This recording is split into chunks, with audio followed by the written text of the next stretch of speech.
Tervetuloa Käännefestivaalille kuuntelemaan keskustelua, joka käsittelee nykytaiteen rakenteita ja miten tarvitseeko niitä muuttaa paremmaksi ja voiko niitä muuttaa parempaan suuntaan tai suuntaan, joka tukisi kestävämpää taiteen tekemistä ja taiteen moninaisuutta. Täällä on keskustelemassa aiheesta kuvanveistäjä Mani Jau, sitten palkittu kuvanveistäjä ja kuraattori Remi Vesala, tervetuloa. Taiteilija Teemu Mäki. Muitakin titteleitä löytyy. Ja sitten Taideyliopiston Kuvataideakatemian dekaani Leevi Haapala. Mihin nykytaidetta tarvitaan? Millaisia ensireaktioita teille keskustelijoille heräsi, kun näitte tämän otsikon?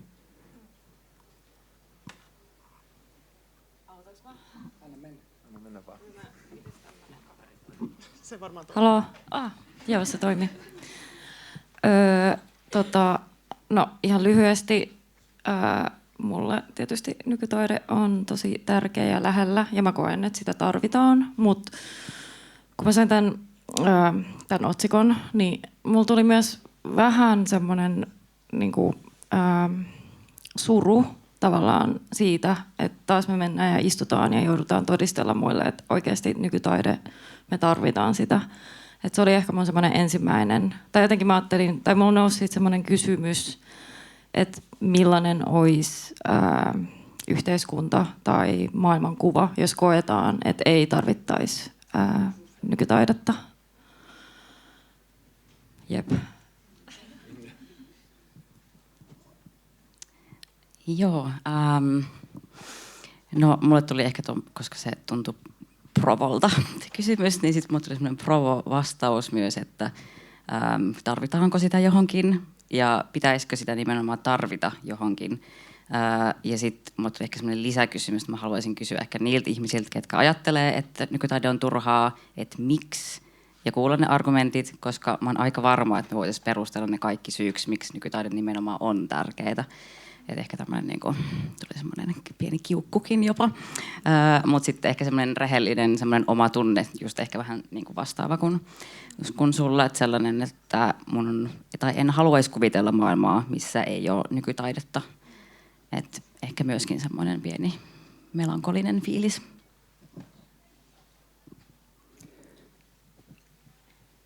Sehän on hauska kysymys ja ajattelin, että kiva, että mennään suoraan asiaan ja ymmärrettävä selkeä kysymys. Siinä ei mun mielestä tarvita sitä nykyalkuosaa, että yleisemmin vaan mihin taidetta tarvitaan. Kiva oli myös se, että se jättää auki, että onko puhe vain kuvataiteesta vai kaikista taiteista. Joo, mä mietin sitä tällaisessa ajassa, kun meidän niin kun ilmatilan täyttää pelkkä puhe puolustuksesta. Niin mä ajattelin, että meillä täytyy olla syy, että mitä puolustetaan. Eli taide ja kulttuuri on se meidän yhteiskunnan ja kulttuurin keskeinen osa, ja sitä me puolustetaan. Et siitä. Joo, minustakin otsikko tuntui provosoivalta ja ehkä sellaiselta, että sisältyykö tähän jonkinlainen olettamus, että taiteella olisi joku välinearvo, jolla edistetään jotain muuta asiaa, joka on vähän kyseenalainen taiteen itseisarvon kannalta. No joka tapauksessa taidemaailman rakenteet on kriisiytynyt viime vuosina kulttuurileikkausten takia, kuten hyvin tiedämme, ja vaikutukset on kohdistunut kaikkein ehkä vakavimmin juuri taiteilijoiden toimeentuloon ja toiminnan edellytyksiin sekä palveluihin.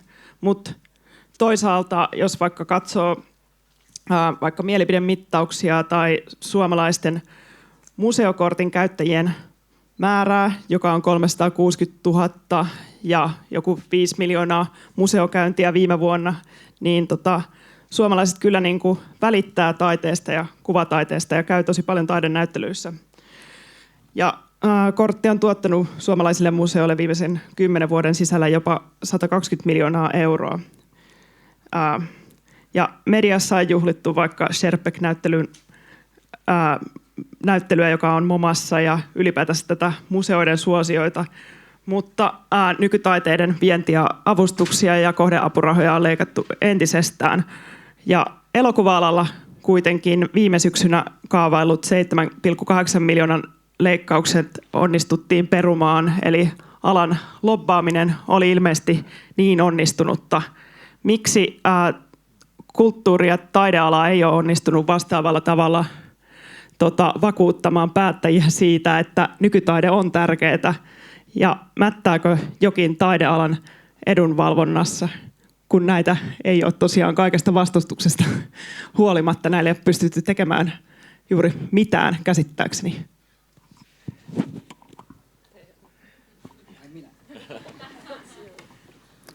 Joo. Kulttuuribudjetin leikkauksethan on olleet suuria, mutta sitten toisaalta voi ajatella, että se on, jos ei nyt myrsky vesilasissa, niin kuitenkin leikkaukset on ollut samankokoisia kuin muillakin hallinnonaloilla. Siinä on järkyttävää taideväelle ollut se, että se on ensimmäinen kerta, kun suuria leikkauksia on tehty. Eli kulttuurimäärärahat on toisen maailmansodan jälkeen aina jotain harvinaisia pieniä notkahduksia lukuun ottamatta kasvaneet, ja ne on kasvaneet myös viime vuosikymmeninä. Mä muistan silloin, kun mä oon tullut ammattitaiteen kentälle vuonna 1990, niin silloin oli tosi tavallista sanoa, että näin ei voi jatkua, että kohta oikeistolaistuminen tarkoittaa sitä, että kulttuurin tuki vähenee ja täytyy siirtyä markkinaehtoisempaan toimintaan. Se oli silloinkin olevinaan totta, mutta se ei koskaan tapahtunut. Nyt voi olla, että sen vuoden 1990 jälkeenkin koko ajan kuitenkin kulttuurin tuki lisääntyi. Taiteilijoiden asema, kaikki taidelajit mukaan lukien, ei kauheasti parantunut, koska taiteilijoiden määrä kaikissa lajeissa kasvoi vielä nopeammin kuin taidemäärärahat.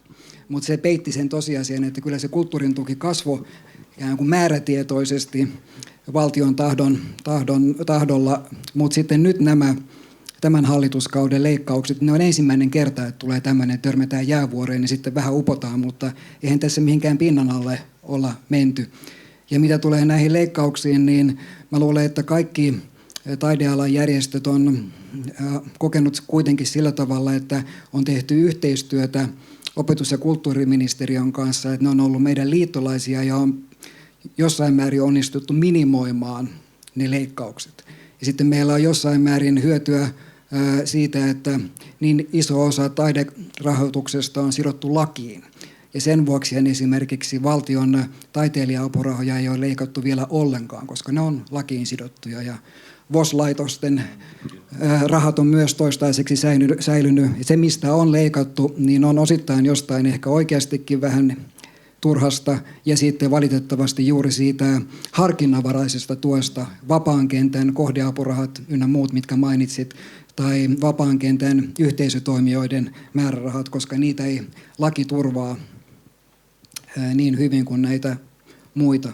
Mutta jos ajattelee kuvataiteen ja kirjallisuuden ja vaikka nykytanssin lajeja, joissa toimitaan sillä tavalla, että ei ole työnantajia, vaan kaikki, käytännössä katsoen kaikki on freelancereita tai itsensä työllistäjiä. Näissä lajeissa työskentelyapurahat on se rahoituksen selkäranka. Niin siinä suhteessahan ei ole tapahtunut vielä mitään. Se köyhtyminen on tapahtunut siinä toimintaympäristössä, että rahaa siihen tekemiseen yhtäkkiä ei olekaan paljon paskaakaan joillakin, vaikka edelleen se apuraha saattaa olla. Mutta tätä yleisnäkymäähän tietysti hämärtää se, että vain pieni osa taiteilijoista on apurahan piirissä. Ja ne, jotka kunakin hetkenä ei ole, niin niiden on vaikea hahmottaa sitä, että mikä se kokonaiskuva on. Kuitenkin noin joka 10. hakija saa apurahan ja Suomessa kaikki taidelajit mukaan lukien on kerrallaan vaan 1500 apurahataiteilijaa. Ja niistäkin vain 600 on sellaisia, joilla on 1-vuotinen tai pidempi apuraha.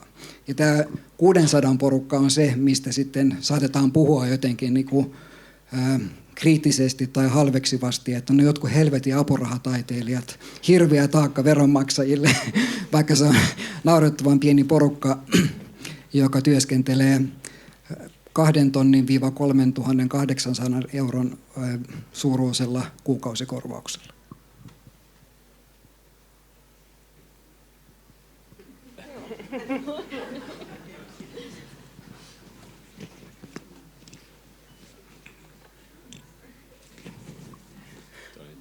Tyhjentävä vastaus toi Teemu, että vaikea enää tarttua tuohon sen.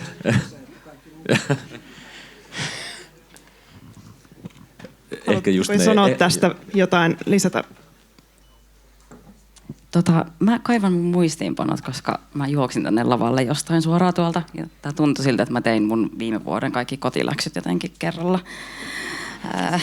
Katsotaan, mutta oli kyllä ehkä silleen, mä en usko, että mulla on kauheasti tuohon mitään lisättävää. Mutta ehkä joku voi jatkaa sillä välin.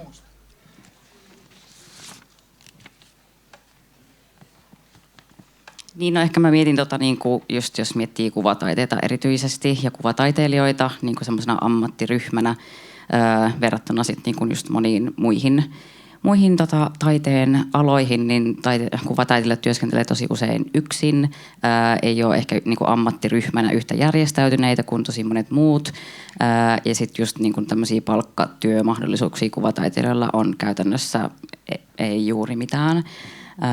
Niin varmasti niin kuin se tämmöinen niin kuin edunvalvonta ja niin kuin, toimeentulomahdollisuus niin kuin tässä syyssä niin kuin varmasti vaikuttaa siihen.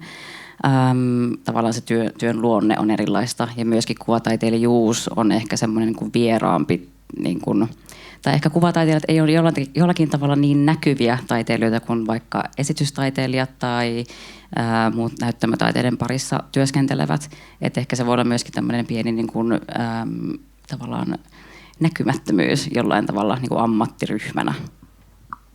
Ja mulla tuli tuohon mieleen, että musta voin olla väärästä, on vaan mun oma kokemus, mutta musta tuntuu jotenkin, että kuvataiteilijat ei ole niin semmoinen niin kuin yhdessä oleva porukka verrattuna vaikka johonkin teatteriin tai muuhun. Et meillä on jotenkin, mä en tajua, miksi me ei oltaisi tai voitaisi olla, mutta jotenkin siltä se ainakin musta tuntuu.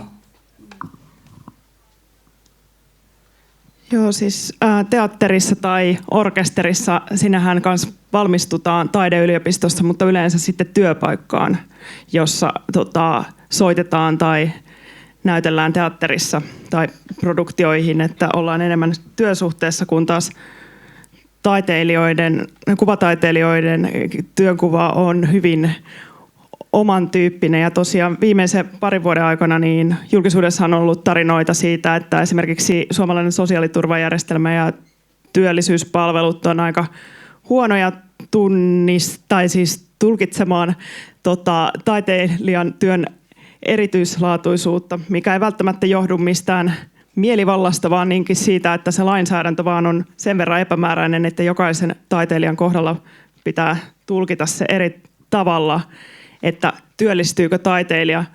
Mutta nyt mä kysyisin ehkä tällaisen ehkä niin kuin filosofisemman kysymyksen, että miten te näette niin kuin kuvataiteilijan tai taiteilijan työn, että pitääkö sitä ajatella palkkatyöhön rinnastettavana asiana vai minkälaista niin kuin toimintaa se on ja mitenköhän niin kuin näitä sosiaaliturvapalveluita pitäisi parantaa sitten sellaisella tavalla, mikä antaisi sellaiset edellytykset niin kuin edistää taiteellista työskentelyä. Silloin kun mä olin nuori, niin mä aina sanoin, että mä en tee työtä, vaan mä teen taidetta. Ja perustelin tämän paitsi nenäkkyydelläni, niin sitten sillä, että koin, että siinä on todella iso periaatteellinen ero, että kun mä teen taidetouhuja taiteen itsensä vuoksi sen takia, että mä nautin siitä. Ja ajattelin, että työn tunnusmerkki taas on sellainen, että sitä tehdään sillä ehdolla, että siitä maksetaan. myös sellaisissa tapauksissa, joissa ihminen tykkää työstään. Että varsinaisia kutsumusammatteja ei ehkä ole muuta kuin taidealoilla tai juurikaan muilla kuin taidealoilla. Mutta sitten mä huomasin monen vuoden jälkeen, että tämä ei toimi tämä, että jos kieltää tekevänsä työtä, että tekee taidetta. Ja rupesin puhumaan taiteesta työnä. Ja meidän yhteiskuntaan tunnistaa käytännössä vain palkkatyön ja yrittäjyyden. Ja freelancer-taiteilijan on usein vaikea sitten sopeutua tai löytää tai tulla tunnistetuksi kummassakaan roolissa. Ja kuvataiteilijan kohdalla se on erityisen hankalaa, koska perinteinen mielikuva on se, että kuvataiteilija saa toimeentulonsa myymällä jotain vitun tauluja. Tai ainakin sen pitäisi saada sitä toimeentulonsa. Että kaikki muut ansaintalogiikat on jotenkin kummallisuuksia tai ehkä niin kuin väliaikaisia kainalosauvoja, mutta se teosmyynti pitäisi olla kaiken A ja O. Ja se on ymmärrettävä tämä mielikuva, mutta sehän ei ole kymmeniin vuosiin Suomessakaan vastannut todellisuutta. Että olisi irrationaalista olettaa, että kuvataiteilija saisi tulonsa teosmyynnistä, kun tilastosta nähdään, että ammattikuvataiteilijoista pieni kourallinen on sellaisia, joille teosmyynti on tärkein tai edes merkittävä tulonlähde. Joten sen idean väkisin ylläpitäminen, että se teosmyynnin täytyy olla ratkaisu, niin se on hulluutta. Toinen irrationaalisuus on se, että kun kuvataiteilija tekee teoksia, niin varsinaisesti hän tuottaa taidekokemuksia yleisölle. Ihmiset käy museoissa ja gallerioissa nauttimassa kuvataidetta. Ja se on se pääasiallinen vuorovaikutus yleisön kanssa. Se, että sen lisäksi osa näistä kuvataiteen ystävistä haluaa ostaa kotiinsa tai johonkin niitä teoksia, niin se on hieno homma, mutta tilastollisesti ottaen se on hyvin marginaalinen ilmiö siinä, että Suomessa 5,3 miljoonaa ihmistä käy näyttelyissä vuodessa. Sehän on enemmän kuin vaikkapa lätkän ja futiksen kävijämäärät vuodessa. Että valtavasti on yleisöä, mutta mä ymmärrän hyvin sen, että tosi harva niistä kävijöistä, kiihkeimmistäkään on sellaisia, jotka ajattelevat, että hei, mäkin haluaisin oikeastaan ostaa myös edes yhden teoksen seinälleni eläessäni. Se on mahtava homma, mutta kuitenkin poikkeus. Ja olisi outoa ajatella, että taiteilijan pitäisi saada, siis kuvataiteilijan toimeentulo siitä, että se onnistuu aina joskus myymään jonkun teoksen, kun se tuote, minkä hän tuottaa, tai se taidekokemus, niin se on siellä ihmisten saatavilla joko ilmaiseksi, siis gallerioissa, kun niihin ei ole pääsymaksua, tai museokortin hinnalla museoissa. Niin ei ole myöskään kaupallisesti, kun realistista ajatellaan, että jollain nerokkaalla markkinoinnilla tai jollain muulla, niin valtava uusi ihmisjoukko saataisiin innostumaan lisäksi joku maksamaan siitä, minkä he saa joko ilmaiseksi tai sillä museokortilla. Nämä olisi järkevää ajatella, että ne näyttelypaikat, ne on kuin konserttisalit tai laitosteatterit tai muut vastaavat, ne on ihanteellisia paikkoja kuvataiteen nauttimiselle. Vaikka kivaa on, jos kotonakin on teoksia, mutta kotona olevat teokset on pieni kuriositeetti siihen keskeisimpään, siihen mitä 67 taidemuseota ja 120 galleriaa, siellä ne 5 miljoonaa ihmistä ramppaa. Se taidetta koteihin ajatus niin on hellyttävä, mutta samaan aikaan typerä. Niin ehkä on hyvä ajatella, tai siis kaikki kuvataiteilijat tietää sen, että ne tulonlähteet tulee monista paikoista, että taidemyynti on pieni osa sitä, mutta nyt kun tehtiin viime syksynä se Kuporen keskustelu, tämmöinen selvitys meidän taideyliopistosta ja kuvataideakatemiassa 10 vuoden aikana valmistuneille alumneille, niin yli puolet halusi myydä enemmän ja kouluttaa itseään siihen myös tähän niin kuin suhteessa yrittäjyyteen ja taitoihin, että meidän pitää antaa vain parempia myös työelämätaitoja, että miten tehdään sopimuksia näyttelypaikkojen kanssa, gallerioiden kanssa. Ja toki sitten on muut monet purot, eli onko se opetustyötä, onko ne tilausteoksia, kaikkea sitä muuta, mitä taiteilija tekee, mutta myös se nuoremmalla sukupolvella se tavallaan se, että ei myydä taidetta tai ei eletä sillä, niin se mentaliteetti tuntuu väistyneen, että ollaan myös valmiit ymmärtämään se, että valmistutaan myös vapaiksi taiteilijoiksi, jonka yksi tulonlähde on teosmyynti. Kyllä mä mietin, että tämä on mun ammatti, tai se, että se on työtä. Mä maksan siellä joskus vuokrani ja näin, mutta onhan se myös tosi masentavaa miettiä silleen, että se työn määrä, mitä tekee suhteessa siihen, että mikä mun tuntipalkka olisi, niin mä en pysty edes miettimään sitä, vaan se, että mä haluan denial. Mutta sitten ehkä jotenkin, sä mainitsit sen sosiaaliturvan ja jotenkin silleen, että millaista on olla tässä ammatissa tai työssä, niin se on jotenkin tosi ristiriitaista, just kun sä puhuit, että taiteilijoita pistetään yrittäjiksi ja tämmöistä, joka sitten taas, niin kuin, jos sä oot tekemisissä Kelan kanssa tai muiden kanssa, niin jos sä oot yrittäjä, niin sittenhän sulta saman tien niin kuin katkee kaikki tämmöiset tuet ja muut. Et se on superhaastavaa, kun sit samaan aikaan monet instituutiot ja museot haluaa vaan ja ainoastaan laskuttaa. Tai jos sä saat vaikka julkisen taideteoksen komission, niin sulla on pakko olla yritys ihan vakuutuksellisista syistä. Ja sitten yhtäkkiä sun tilille tulee sen koko projektin tuotantorahat, mutta eihän ne rahat ole mulle. Mutta sitten ei työkkäri ole mulle silleen, että sulla on nyt 30 tonnia, että ei se usko mua, jos mä sanon, että mä en voi sitä mun elämiseen käyttää ja muuta. Niin jotenkin mä toivoisin, että jos ja kun meitä pushataan tähän yrittäjyyteen tai että tämä on meidän ammatti, että jotenkin sitten nämä tukisysteemit, vaikka sosiaaliturva, että ne myös ymmärtäisi tämän meidän työn luonteen paremmin, koska mulla 100% aina kun mä oon ollut Sossun luukulla, niin he eivät ole ymmärtäneet. Tuossa on just liitoilla ja niin kuin tekemistä, että saa ymmärtää sen taiteilijoiden moninaisen roolin ja tulonlähteiden ja ei ole samanlaisia vuosia peräkkäin, että niitä ei ole verrattavissa tai mitä seurauksia niillä on, niin siinä on tosi paljon lopattavaa ja koulutettavaa myös sitten tukiin nähden. Joo, jos ajattelee sosiaaliturvaa ja kuvataiteilijoita, niin me tiedetään, että Suomen taiteilijaseuran jäsenjärjestöillä on yhteensä 3300 jäsentä. Että se on se ammattikuvataiteilijoiden joukko, josta me puhutaan, kun me puhutaan suomalaisista kuvataiteilijoista tai Suomessa työskentelevistä. Me tiedetään, että puolet heistä kunakin hetkenä on tavalla tai toisella tulonsiirtojen piirissä. Eli niin sanottua työttömyysetuutta tai jotain sosiaaliturvan muotoa nauttii. Useimmilla on suuria vaikeuksia, juuri tämän tyyppisiä, kun kuvailit viranomaisten kanssa. Mutta me tiedetään myös, että nämä vaikeudet ei niinkään johdu siitä, ettei nykyinen lainsäädäntö mahdollistaisi oikeudenmukaisempaa kohtelua, vaan niistä tulkinnoista ja käytännöistä. Siinä, jos ajattelee optimistisesti, niin paljon voidaan saada aikaan ilman, että saadaan runnottua läpi joku lakimuutos.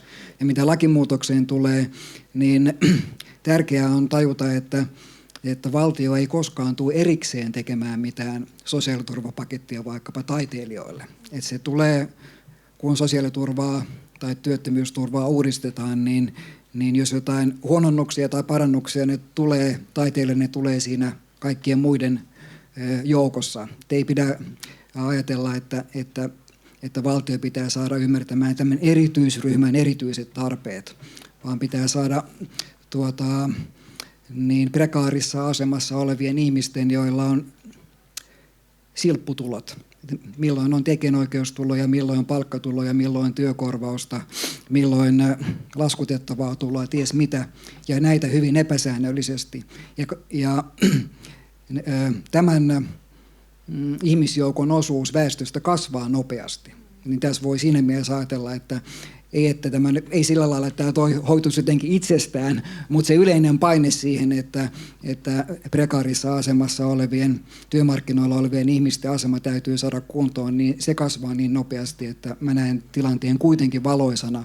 Vaikka tätä nykyhetkeä, kun vertaa vaikka siihen, että miten yllä 90-luvulla taiteilijat pysty sumplimaan siellä omassa köyhyysloukussaan, niin nykyinen tilanne on paljon huonompi. Sen kaikki asianosaiset joutuu tunnustamaan, mutta ei pidä heittää toivoa tässä kohtaa. Mä ajattelen, että jotkut näistä nytkin tekeillä olevista uudistuksista, esimerkiksi yhdistelmävakuutus, niin on tosi hyviä. Vaikka jos yhdistelmävakuutus saadaan läpi, niin se ensimmäinen versiohan tulee olemaan ihan paska. Mikä on yhdistelmävakuutus? Se on sellainen vakuutus, jonka saisi vapaaehtoisesti ottaa ihminen, jolla on välillä niitä palkkatuloja, välillä laskutettavaa tuloa, ja sitten kun tulee joku notkahdus, ei ole tuloa, niin saisi sitten työttömyysetuutta vastaavaa turvaa. Se idea on hyvä ja se mekanismi on hyvä, että joo, näinhän tämä toimisi, ja mekin ollaan lopattu ankarasti sitä, että joo, tämä vaan käyttöön ja sellaisessa muodossa, että myös apurahatulot laskettaisiin siinä sellaiseksi tulonlähteeksi, joka kartuttaa sitä työssäoloehtoa ja tuottaa ansiosidonnaista. Siinä aluksi tulee olemaan se fataali ongelma, että siitä tulee niin kallis sitä vakuutusta, että juuri kenenkään ei kannata ottaa sitä. Mutta silti me ajatellaan, että tämä on hyvä runnoa läpi, koska sitten kun se on edes joku mahdollinen tai tällainen on olemassa, niin sitten sitä voidaan päivittää ja säätää, parantaa sellaiseksi. Ja täytyyhän sitä tehdä sellainen, että se houkuttelee niitä, jotka sitä tarvitsee. Ensin paskana ulos ja sitten parannetaan. Demoversio.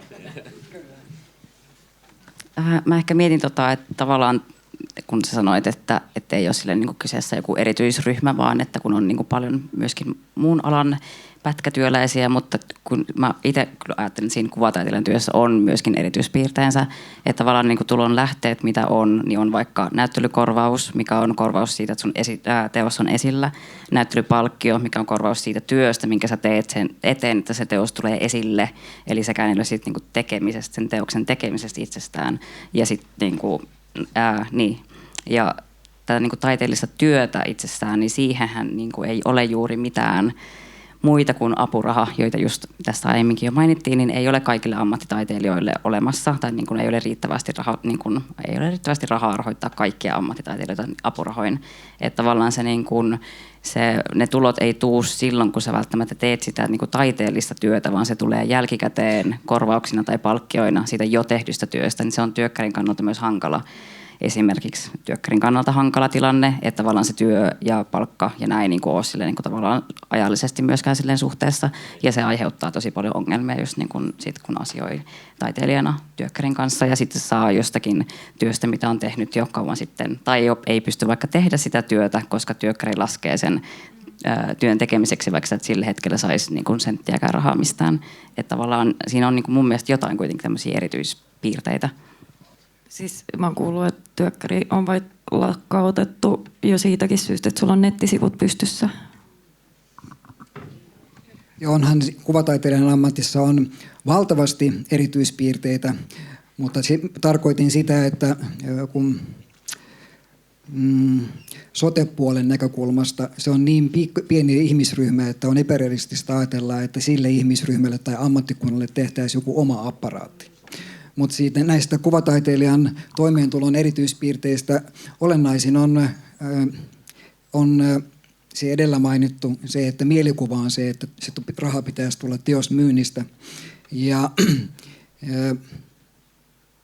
positiivinen tulevaisuuskuva, mitä kohti meidän kannattaisi taistella joukkovoimalla, on se, että tulevaisuudessa kuvataiteilijan toimeentulo tulisi pääasiassa teosten levityksestä. Siitä, että ihmiset katsoo, kuuntelee, koskettelee, jollain lailla altistuu taiteilijan tekemille teoksille, tai siitä, että teosten reproduktiot leviää netissä tai missä lie. Siitä teosten nauttimisesta, käytöstä, levityksestä.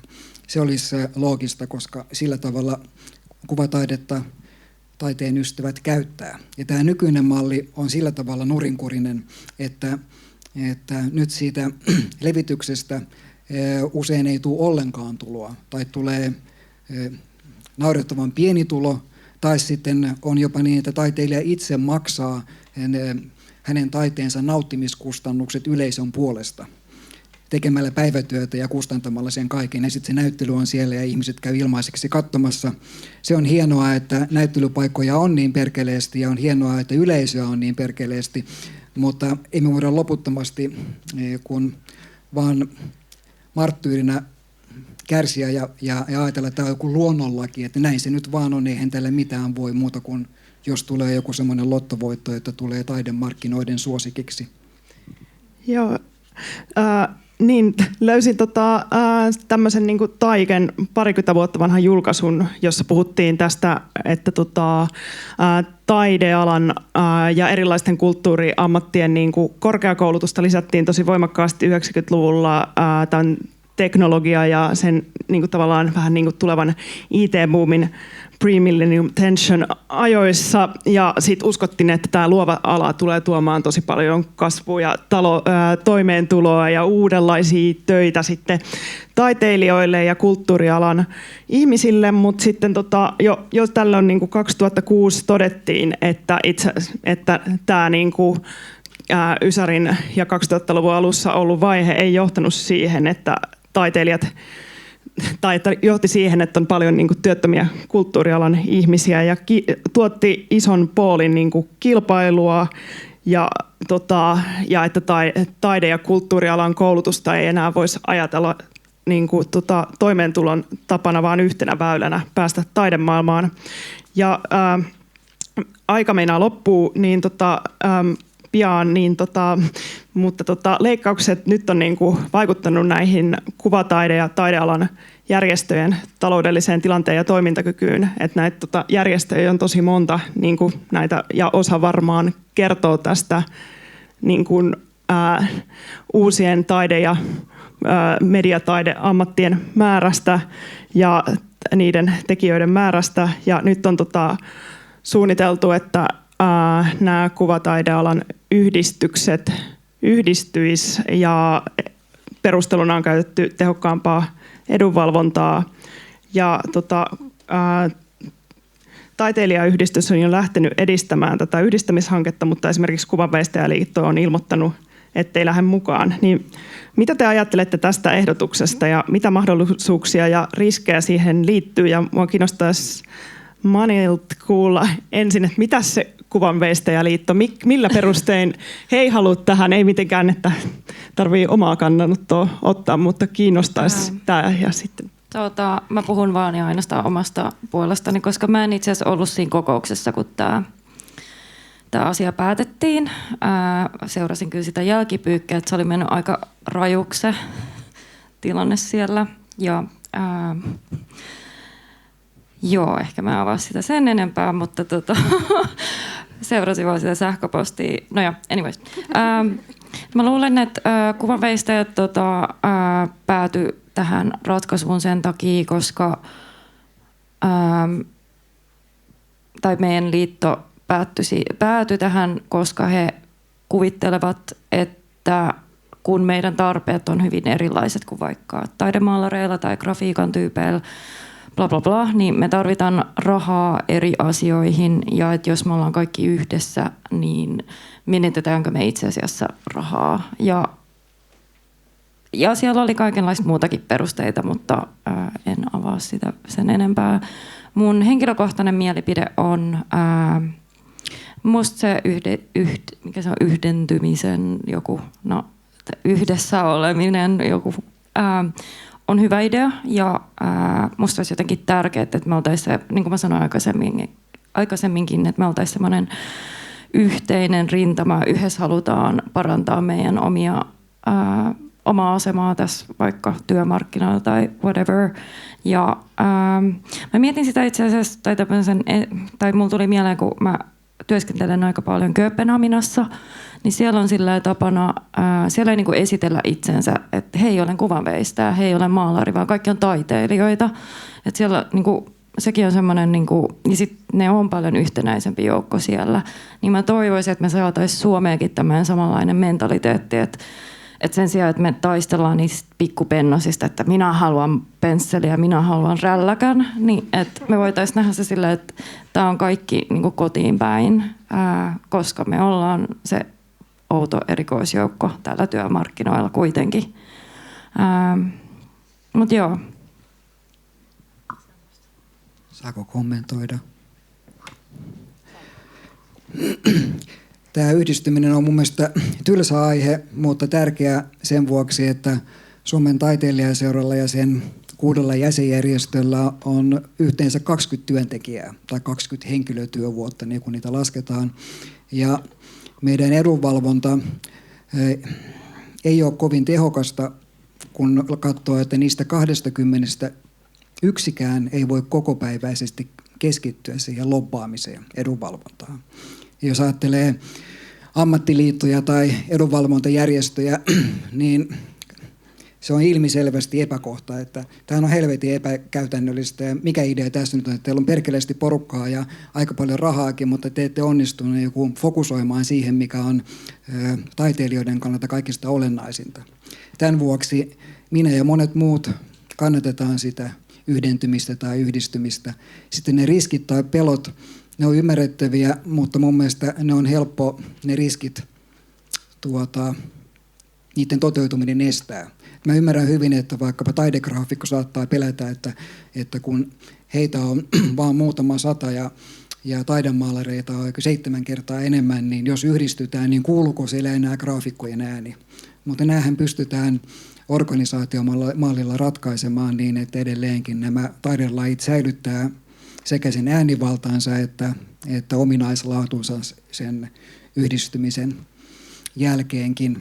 Mutta en halunnut siitä, haluan varastaa edes minuutin siihen, että kun kerran koko touhun otsikkona oli tämä, että mihin sitä nykytaidetta tarvitaan, niin mun kokemus kulttuuripolitiikasta on se, että on vain 4 uskottavaa syytä, joita kannattaa käyttää, kun puhuu joko äänestäjille tai sitten päättäjille, siis kansalle tai päättäjille. Et joko voi puhua siitä, että hei, taiteella on helvetin hyvät hyvinvointivaikutukset.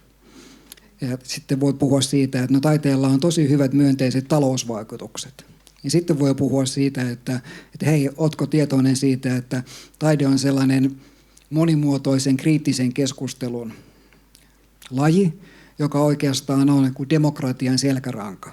Ja sitten voi vielä 4. mainita, ei suinkaan niin kuin persujen mieliksi, vaan ihan vilpittömästi, että taide on todella olennainen joku henkilökohtaisen identiteetin tai ryhmäidentiteetin tai jopa kansallisen identiteetin ylläpitäjä tai tapa päivittää sitä, ettei jäädä ikuisiksi ajoiksi jotenkin roikkumaan hirressä Sibeliuksen ja Gallen Gallelan varassa. Täytyyhän pystyä suomalaista identiteettiäkin päivittämään. Mutta näihin 4 se mun mielestä tiivistyy. Ja se puhe taiteen itseisarvosta, vaikka suurin osa taidealan järjestöistä pitää sitä edelleen mukana, että kyllä taiteella on myös itseisarvo, niin mä en pidä sitä järkevänä. Mun mielestä se ei ole älyllisesti joku uskottava argumentti, eikä se myöskään käytännössä lobatessa toimi. Että pitää pystyä se oma pointtinsa sisällyttämään tavalla tai toisella niin näiden 4 alle. Se, että sitten taidefilosofisesti asia on vähän toisia, että silloin voi puhua vaikka siitä, että miten taide on tutkitusti tehokas tapa kehittää tunne-elämää tai voi puhua siitä, että taide on joillekin tärkeä antoisa eskapismin muoto ja joillekin toisille tärkeä ja antoisa tapa kohdata todellisuus mahdollisimman rehellisesti. Mutta jos näitä rupeaa kansanedustajalle puhumaan, niin se häipyy kokikselle tai nukahtaa. Et pitää puhua näistä ensin mainitusta. Et se on vaan se hyvinvointitalous, demokratian selkäranka ja sitten se identiteetti. Näihin se menee. Mutta tästä saa olla toki aivan eri mieltä, mutta halusin vain jakaa sen mun oman kokemuksen, että jos yrittää jollekin ikään kuin ulkopuoliselle, joka ei ole jo uskossa, näin sanokseni, perustella, että mihin helvettiin sitä nykytaidetta mukaan tarvitaan, niin mä suosittelen, että käyttäkää näitä 4. Mun tehkää niistä joku oma versio, mutta en usko, että löytyy muita tällä erää, joihin voisi vedota. Toi on hyvä tai tavallaan toi, että loppareihin ja suurelle yleisölle puhuu noista asioista. Toki siihen demokratia-juttuun saa sitten yhdistetty, jos haluaa tämän taiteen vapauden eetoksen ja tavallaan sen, että se tuo ihmisiä yhteen ja voidaan sovitella erilaisia näkökulmia sen avulla ja sen kautta ja sen yhteydessä ja kuvitella vaihtoehtoisia tulevaisuuksia sit sitä kautta, että sit sille tulee isompi tehtävä yhteiskunnassa, jos ajatellaan näin, että mutta on hyvä, että pitää tietää, kenelle puhuu, kun käyttää näitä. Joo, se kuulostaa strategiselta ja näin, mutta mietin, että kuitenkin näitä argumentteja on kuullut kyllä paljonkin käytettävän ehkä niin kuin varmaan viimeisen 10 vuoden aikana taiteen hyvinvointivaikutuksista ja niin kuin että työllistetään paljon ihmisiä ja näin, mutta silti jotenkin alalla vallitsee ainakin voimakas paniikki siitä, että olisi todella niin kuin huonot ajat edessä, niin onko tämä perustelu ollut näin vaikeaa sen takia, että tavallaan että vaikka taiteen hyvinvointivaikutuksia ei ole välttämättä niin helppo mitata kuin urheilun tai jonkun esimerkiksi terveydenhuollon vaikutuksia tai näin, niin ehkä mä kysyisin tältä muulta, että miten te puolustaisitte nykytaidetta?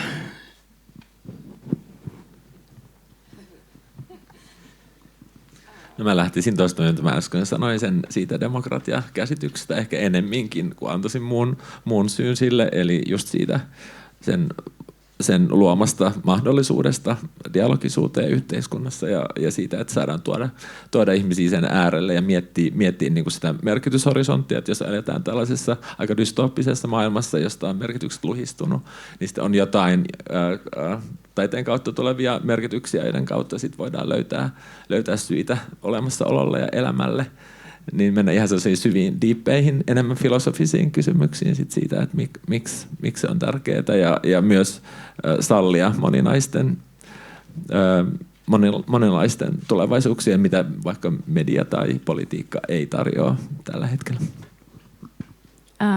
No mulle taiteen tekijänä ja taiteen kokijana, niin se on ehkä semmoista, okei, nyt menen sen filosofian puolelle, mutta se on jotain semmoista niinku aistillista maailmassa olemista, joka tuntuu jotenkin äärimmäisen tärkeää, kun nykyyhteiskunta perustelee vaikka joitain isoja päätöksiä joillain numeroilla jatkuvasti, niin musta me tarvitaan taidetta siihen rinnalle.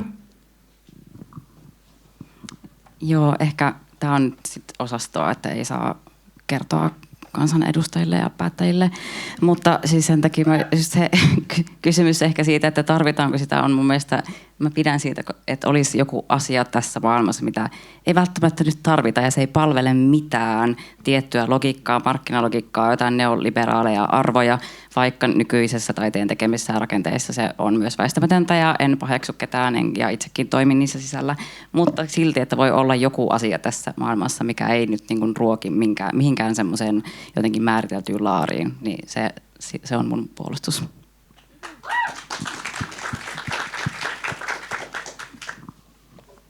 Oliko tässä 45 minuuttia? Vai saako tätä vielä jatkaa? Olisi vielä kysymyksiä, mutta jos oliko tämä?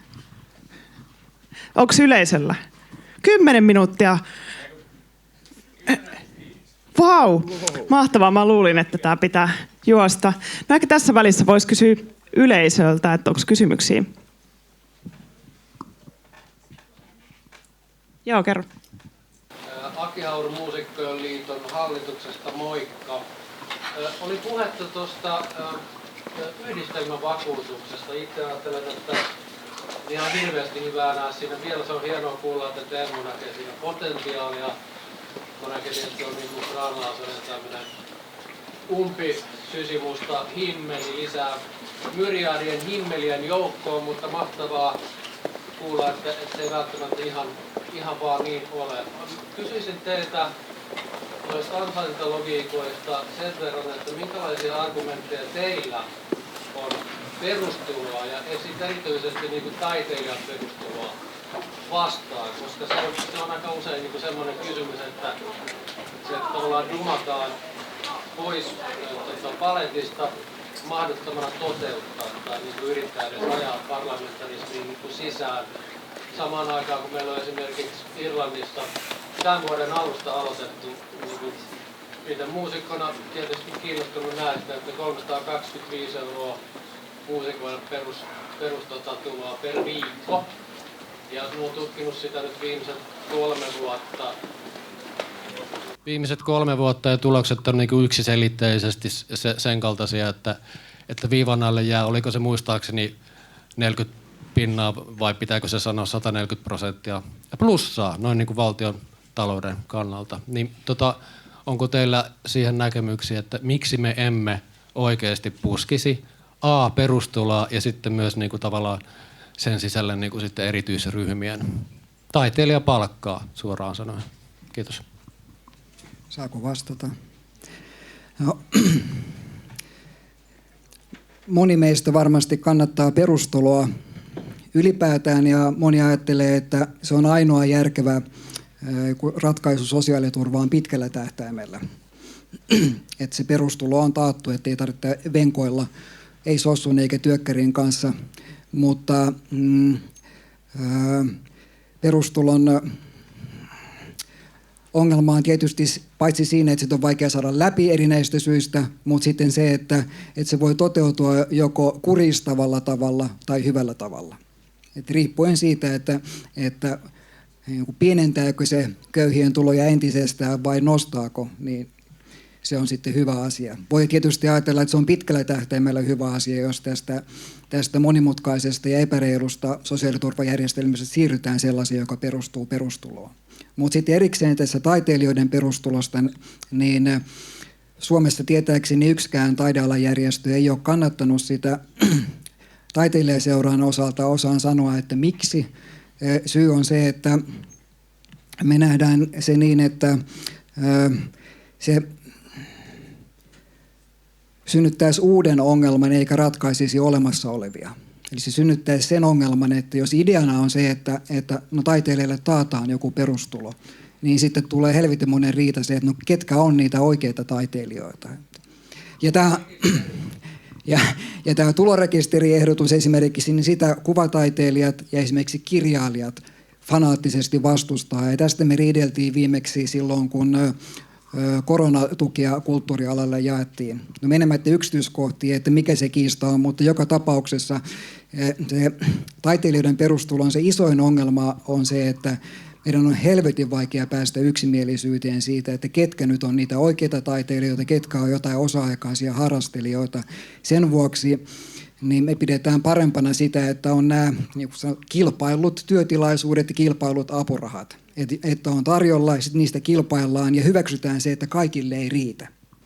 Ja tämä on kuitenkin ongelmistaan huolimatta parempi kuin se, että me kuvitellaan, että me pystyttäisiin ratkaisemaan se, että okei, selvitetään vaan ketkä on taiteilijat ja taataan niille kaikille sama perustulo ja tienatkoon sen päälle, mitä pystyvät.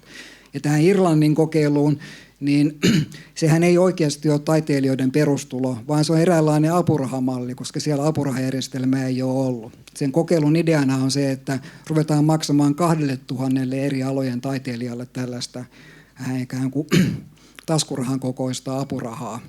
Ja katsotaan, että parantaako tämä heidän asemaansa. Totta kai se parantaa, mutta eihän sielläkään ole nyt edes harkittu sitä, että tämä laajennettaisiin jotenkin sillä tavalla, että ihminen voisi ikään kuin todistamalla olevansa taiteilija jollain kriteerillä automaattisesti saada sen perustulonomaisesti.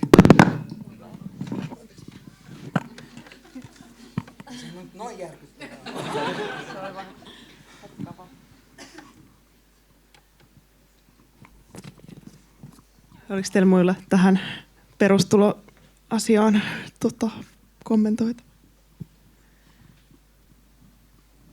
No periaatteessa kannatan, mutta mä en ole tähän asiaan ehkä niin perehtynyt, että osaisin niin kuin paremmin sitä nyt tässä analysoida, mutta se ratkaisi sinänsä niin kuin monta ongelmaa, mitä tässä nyt on jo myöskin käsitelty siitä tavallaan, että olisi se joku perustoimeentulo sille tavallaan sille perustaiteelliselle tekemiselle ja sitten sen lisäksi voisi olla muita näitä niin kuin töitä, mistä saa palkkioita ja sitten se ei olisi myöskään semmoinen niin kuin rangaistus, jossa saat jonkun niin kuin palkkion jostain työstä sitten sen perustulon päälle esimerkiksi, että se olisi semmoinen vakaa siellä alla, niin tämmöisenä ajatuksena siis kannatan, mutta joo, mä en ihan muista sitä Irlannin mallia, että jatkuuko se tosiaan, että ne 2000 samaa, että se niin kuin tavallaan se samat henkilöt pysyy siinä niin kuin nyt tavallaan pysyvästi vai mikä systeemi siinä on, mutta joo. Kyllä kelpaisi. Yleisöltä kyselin etukäteen Instagramissa, että olisiko toivekysymyksiä tälle keskustelulle ja Tämä on yksi niistä, mitä mä sain, että museoiden ja gallerioiden esittelyteksteissä sekä taiteilijoiden puheenvuorossa korostuu nykyään tulkinnan tekeminen yleisön puolesta. Esimerkiksi niin, että tekijä kuvaa kaikkia käsitteitä ja ismejä, mihin työskentely liittyy, tai että omaa taidetta jollain muulla keinoin käsitteellistetään. Tästä on kyse. Ja millaisista taideinstituutioiden ilmiöistä tällainen johtuu, ja luoko tämä tilanteita, joissa apurahaa saavat ne, jotka osaavat ismittää tekemisensä sopivalla metakielellä? Mä voin vastata. Lähtisin ehkä siitä lähtökohdasta, että niinku ammattimaiset museot niin tekee yleisölle suunnatut seinätekstit tai esittelytekstit sellaiseksi, että niitä mahdollisimman moni voisi ymmärtää. Ja niissä olisi mahdollisimman vähän vaikeita sivistyssanoja ja mahdollisimman vähän mitään ismejä. Että kertoisi lähtökohtia sen taiteilijan työskentelylle, koska nykytaiteilijalla on niin moninaisia taustoja niissä teoksissa, niin että ne olisi saisi jutun juuresta kiinni, että mistä lähtökohdista taiteilija on tehnyt ja tekisi mahdollisimman vähän tulkintoja yleisön puolesta. Ainakin 10 vuotta lähes johtamassani museoissa tehtiin tällä tavalla niitä tekstejä. Sitten tulkinnallisempia tekstejä saattoi löytää sitten näyttelykatalogeista tai muusta materiaalista. Että ei ole tarkoitus tehdä yleisön puolesta tulkintoja, mutta taiteilijan ääni on tärkeä. Eli että jos taiteilija on joku hyvin erityisiä lähtökohtia, niin niitä on hyvä tuoda esille, että lähtee ainakin saa tietoa myös siitä. Tälle taiteilijan kokemuksesta mä myös vihaan niitä tosi selittäviä seinätekstejä, jossa on nyt, että mä oon tehnyt tämän näin, käsitellen tätä bla bla bla. Mutta mä ymmärrän just ton näkökulman, tai sitten mä aina päädyn tappelemaan tästä asiasta, mutta et se olisi mahdollisimman saavutettava. Ja mitä tulee tuohon, että myönnetäänkö sulle apurahoja, jos on apurahahakemus on tarpeeksi tieteellinen tai jotain, niin en osaa vastata, mutta kyllähän sitä voi myös miettiä, että mistä sitä sitten hakee. Että kyllähän apurahasäätiöt aika avoimesti ilmoittaa niiden painopisteet, että mikä niitä kiinnostaa ja näin. Ja en tiedä, mistä tämä johtuu. Voin kertoa silloin tällöin apurahoja jakaneena, että on tietynlaista jargon. Tietty aika tuottaa tietynlaista diskurssia ja puheen tapaa ja muistuttaa aika lailla toisiaan monet apurahahakemukset, niin kyllä se katse kohdistuu sitten itse niihin teoksiin ja työsuunnitelmiin ja miten se kaikki muu on, että sitten se kielellinen ilmaisu ja että onko se omakohtaista ja onko se totta suhteessa sitten siihen teoksiin ja kaikkiin siihen ammattimaiseen suunnitteluun, mitkä on muut elementit siinä hakemuksessa. Voitko kertoa, mikä oli hot topic silloin, kun sä olit arvioimassa? No eikö nyt ole diskurssina on tietenkin ihmisen ja muun lajisten suhde tai ihmisen ja teknologian suhde vaikka, niin siitä kaikki versiot. Mä sanoisin, että tähän kysymykseen, että ei hätää, koska jos siellä on museon seinällä huonoja tekstiä, niin niitähän ei ole pakko lukea. Ja sitten jos taiteilijan gallerian näyttelyn puffiteksti on vaivaannuttavaa sivistyssanasoppaa, niin sen voi myös ohittaa ja sitten katsoa, että okei, ihan paska teksti, mutta entäs nämä teokset? Ja sitten tähän huoleen siitä, että onnistuuko joku selittämällä saamaan apurahoja, niin en pidä riskiä suurena, koska monta kertaa niitä jakamassa olleena, niin en usko, että monikaan siellä arvioitsija jotenkin niin kuin hullaantuu siitä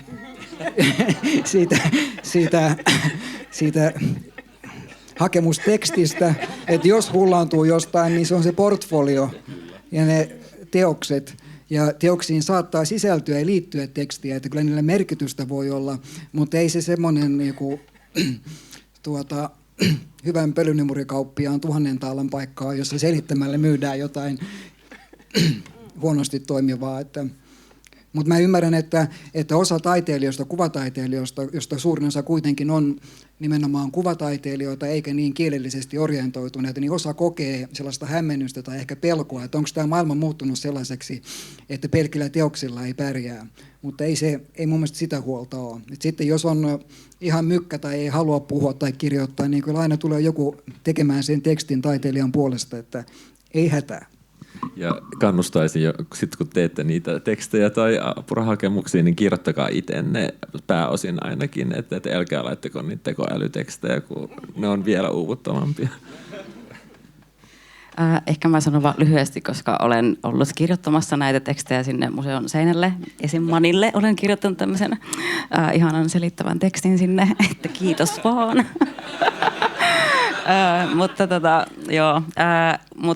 Mutta oli tosi hyvä vinkki, ei tarvitse lukea niitä. Ja myöskin se, että koska mä problematisoin tätä kirjoittamista koko ajan teoksista ja se on hankalaa ja jokainen valinta kirjoittaa jotain on tulkinta, että tavallaan se on jo mitä tahansa siitä sanoo, niin sä tulkitset sitä, jos ei se ole sen niin kuin joku todella konkreettinen asia, mutta sekin saattaa olla kyllä tulkintaa. Että tämä on ehkä tämmöinen hankala, että kuka siinä tulkitsee kenen puolesta, että tavallaan se sanallinen tai jotenkin kirjallinen niin kuin muoto jo ehkä tekee sitä niin kuin jo itsessään niin kuin ihan samaa, mikä se sisältö sitten on. Ja ehkä mun mielestä se on hyvä asia, että on erilaisia lähestymistapoja teoksiin, ja yksi niistä voi olla tämmöinen niin kuin myöskin niin kuin, jotenkin selkeästi kirjoitettu teksti, missä sanotaan jotain pääasioita, ja se on tosi hyvä, ja sitten on tosi monia muita tapoja myöskin, että se olisi täydellistä, jos niitä voisi olla silleen niin kuin näitä kaikkia, vaikka sitten siellä museossa. Joo, ehkä mä en siihen ismi-hommaan nyt mitään sen kummempaa. Jos on sanottu kanssa tästä, että kun media ei enää ehkä niin kuin kirjoita niin valtavia määriä analyyttistä tekstiä kuvataiteesta, niin sitten tavallaan se jää niin kuin tavallaan taiteilijan ja kuraattorien kontolle sitten kirjoittaa näitä tekstejä. Mä en muista, onko tämä E-Fluxissa tämmöinen juttu, missä tästä puhuttiin, niin nyt tavarat tippuu. No mutta onko se jotakin, mitä haluatte tähän ihan niin kuin viimeisen minuutin aikana lisätä tästä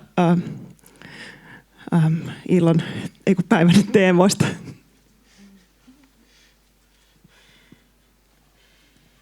No siitä otsikosta, että mihin tarvitaan, niin mä en niinkään tuputa omia käsityksiäni, mutta kannustan itse kutakin miettimään, että se on oikeasti tärkeä kysymys. Ei voi lähteä siitä oletuksesta, että jos et sä tajua, miten tärkeä taide on, niin me vittuun tai sitten opettelee ymmärtämään, että sillä on itseisarvo. Siellä on huono asenne, että se on terveellinen haaste itse kullekin taiteen ammattilaiselle, että pitää pystyä sekä hissipuheena että pitkänä luentona tarvittaessa kertomaan, että miksi mun mielestä niin taide tekee hyvää mulle tai isommille ihmisjoukoille tai jopa kansantaloudelle. Mitkä ne olikaan ne 4? Mitkä ne olikaan? Hyvinvointivaikutukset, talousvaikutukset ja sitten kriittinen taide demokratian selkärankana ja sitten taide identiteetin päivittäjänä tai ylläpitäjänä. Okay. Mutta tästä vielä, että mä ymmärrän, että monelle se kuulostaa kauhean typistävältä, tai ei hirveä lista, yksi niistä on ok, mutta muut ihan kauheat. Mutta jos niin märehditte niitä vähän, niin huomaatte, että kaikki taiteeseen liittyvät hyvät asiat, mitkä keksitte, niin te pystytte sisällyttämään näihin. Että se hyvinvointivaikutukset esimerkiksi on valtavan laaja kirjo erilaisia myönteisiä vaikutuksia, jotka on todellisia. Nyt on aika loppu ja tosiaan teemoja jäi vähän ylikin, mutta yleisö voi mennä väittelemään näistä 4 pointista, että keksikö parempia. Kiitos kun tulitte kuuntelemaan tosi paljon. Kiitos paljon.